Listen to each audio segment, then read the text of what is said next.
Bitcoin separates money and state. That's the main goal. If you look back at history, we've been on this long progression of course, using money from stones to beads to coins, and then we've tried this money experiment for the last 100+ years, and it's led to the 20th century being the most bloody century in the history of mankind, right? And I don't think that would be possible if the governments around the world did not have the money printer. The idea behind Bitcoin is that you separate the state from being able to spend at such an unprecedented level, get us into $36 trillion worth of debt, and at the same time give sovereignty and freedom back to the people. Just look at the debt numbers, right? Like I remember back in the early 2000s, the national debt was less than 10 trillion, right? It's gone up 8 trillion under Trump the first term, 8 trillion under Biden the second term. And we're at this point now where it doesn't look great for the kids of the future generations. Most people haven't put in the time to really realize what you're dealing with here, which is an unprecedented leap in technology, right? The biggest breakthrough since the internet. And the fact that people think that it's just another scam is it's disheartening, but that's why we do what we do, right? To try to educate as many people as possible. Well, what's interesting is that we're seeing sort of institutions pick it up faster than the average person, right? Larry Fink was orange pilled before my barber was, right? It doesn't make sense, but it does make all the sense in the world, right? These people know what money is. They know how to play with it. And when you've got a lot of it, you want to protect it. And so it makes all the sense in the world that these institutions would finally grok Bitcoin. But I mean, people on the street have had 15 years to do so. And you sort of do have to be in a fortunate position to have the time and education to think, what is money? Why is the price of everything going up when I'm working just as hard, if not harder than I was a year or two ago? I think that is going to change. These institutions I've seem to be picking it up a lot faster than the average person on the street. And you could say that's a natural progression or unfortunate, but it is what it is, right? And so again, that's what we're doing here. We're trying to get as many people on board as fast as possible before the price just runs away. And again, another thing that we hear that's on the street is people say, oh, it's too expensive now, right? Well, no, it's not. This thing is going to keep going up forever if you really understand what you're dealing with here. I mean, the beautiful thing about Bitcoin is that it's proof of work and not proof of stake, right? So no matter how big of a stack of Bitcoin you have no more control over the network than somebody that has just a couple thousand Satoshis, right? If you're on the Bitcoin network, you're on the Bitcoin network. It doesn't matter how many you have. So from that sense, no, Larry Fink cannot co-opt the Bitcoin network by no means. And Bitcoin is for enemies and for everybody, right? So we just had Putin come out last week and say that who can stop Bitcoin? Nobody. And I think that's become clear to the Larry Finks and the Trump administration as well, that this cat is out of the bag. The time to stop it was over a decade ago. And it's infected the world in a beautiful way. And unless you destroy every last node, this thing will never die. We've never really encountered an asset like this as a species, right? One that's perfectly scarce. You can't create more than 21 million Bitcoin, whereas the price of gold goes up to $10,000. You'll have people digging in your backyard trying to find the next just crumbs of gold, right? If the price of Tesla goes up to $5,000 a share, they'll just make more shares of Tesla. Once you stake your claim on the Bitcoin network, once you establish yourself with a certain amount of sats, those are yours. It will never be diluted. And that means it's never too late to get into Bitcoin. Bitcoin is sort of like an index of human productivity. And as long as humans keep getting more productive and technology keeps progressing, the value of the Bitcoin network is only going to get larger. So get your claim in now and reap the benefits in the future. Life is so much more expensive than it was 4 years ago, let alone 10, right? So you tell them, okay, your life is more expensive. Why?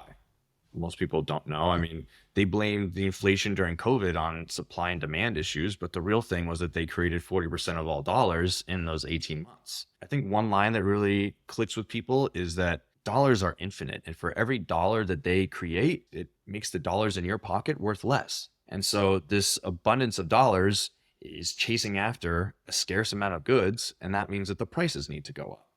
And so then we have Bitcoin, and Bitcoin is limited, right? It's scarce. There's only going to be 21 million. And that alone, I think, sort of starts the sparks for a lot of people. But then you can get into deeper things, right? I mean, what is money in general? Monies are the most saleable good in a community, right? Something that people will exchange the easiest. And there are 7 properties of money, 6 properties of money. and Bitcoin ticks them off better than any other. And because of that, Bitcoin will be the currency and the reserve of the future. The game theory is live, right? And different jurisdictions are going to try different approaches to try to, again, stake their claim in this network. I think it's better if that's happens slowly but surely. That's okay. Do I think that we are going to be using Bitcoin to buy coffee? Are all 8 billion people on the planet going to do that? No, but we don't have to, right? I mean, the goal here again is to separate money from state, not to pay with SAT at Starbucks. I mean, could that happen at some intermediary stage? Yeah, maybe. But for everybody to be on the Bitcoin standard, I think that it means that it's the base layer of money rather than the exchange that everybody's using for everything. I mean, even Hal Finney, he saw it from the beginning that, I mean, we've got around 7 to 9 transactions per second on Bitcoin, and that doesn't, it makes sense for the whole entire world. So there's going to be Bitcoin banks, right? And like, if those things could issue currency that's backed by Bitcoin and you go to the most trusted one, I trust in a third party is a no in Bitcoin, right? But at some point, this all will be figured out in due course and in due time. But it's that fundamental layer of just creating a money that the world recognizes that cannot be printed will make things a lot better. And that's the hyper-Bitcoinization we want to see, not necessarily Bitcoin being spent on everything everywhere all the time. I love humanity, right? I think that I have great hopes for what we're able to accomplish in the future. But do I think that the majority of people want the responsibility of being completely sovereign over their money? No. No. Most people want some layer of backup. They want some sort of safety net to know that if they lose their 12 words, that their whole entire net worth didn't just vanish, right? I think it's extremely important, especially in the beginning, that there's a large subset of Bitcoiners that, of course, take custody of their Bitcoin, have their own keys, and do not give that up to anybody else. As this thing spreads, does the average person want to do that? No, and you can't force responsibility and the desire for sovereignty on someone. Bitcoin brings back the idea of saving, of looking towards the future, of being prudent, basic building blocks of any great civilization. And those principles will inject themselves into culture as Bitcoiners grow in prominence, wealth, and power, right? Bitcoin sort of fundamentally changes people. You start at a journey about money and protecting your wealth, and then you realize, wow, this is a truth machine. It keeps a perfect record that cannot be questioned. It ripples out into all these different aspects of your life, right? It gets people off of drugs, sobers them up. A lot of Bitcoiners want to start families, right? Without Bitcoin, my worldview prior to it was much more black pilled. I thought they were just going to print money, these wars, everything.